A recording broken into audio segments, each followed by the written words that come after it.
السلام علیکم۔ میرا یہ پیغام وزیر اعظم پاکستان کے لیے ہے۔ جناب وزیر اعظم صاحب،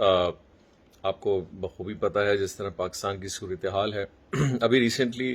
اس مہینے سے کے الیکٹرک اور میرے خیال سے وابڈا کے بھی ادارے زمینداروں کو بل بھیج رہے ہیں، جس میں فیول ایڈجسٹمنٹ بھی ہے، جس میں گورنمنٹ چارجز بھی ہیں۔ اگر آپ کی طرف سے ان کو ہدایت چلے جائیں کہ کم از کم ان 2 مہینوں کے اندر وہ اپنی ایڈجسٹیبلٹی کو ریلیکس اگر رکھیں، کیونکہ یہاں لوگوں کی زمینیں گئی ہیں، فصلیں چلی گئی ہیں، جن کے پاس بور تھے وہ چلے گئے ہیں، اور جو نقصان ہوا ہے اس سے فصل کا فائدہ تو ان کو نہیں ہوا، کیونکہ فصل وہ نکال ہی نہیں سکے۔ اور آنے والے سیزن میں بھی کس طرح اپنی زمینوں کو تیار کریں گے، کس طرح کام کریں گے، ایک بہت بڑا سوال یہ ہے۔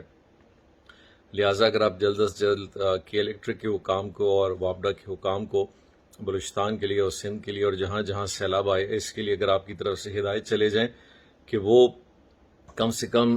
جہاں پہ فلڈ ایمرجنسی ڈکلیئر ہوا ہے یا جو افیکٹڈ ایریاز ہیں ان کی ایڈجسٹیبلٹیز کو فوری طور پہ ریلیکس رکھیں،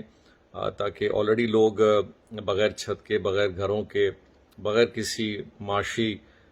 طریقے کی زندگی گزار رہے ہیں، اور اوپر سے اگر ان کو ہر مہینے یہ بل آتے رہیں گے، جو کہ آج پہلا بل میں نے دیکھا ہے اور میں اس کو اٹیچ بھی کروں گا، تو وہ ان کی ان مشکلات میں مزید اضافہ کرے گا۔ امید کرتا ہوں کہ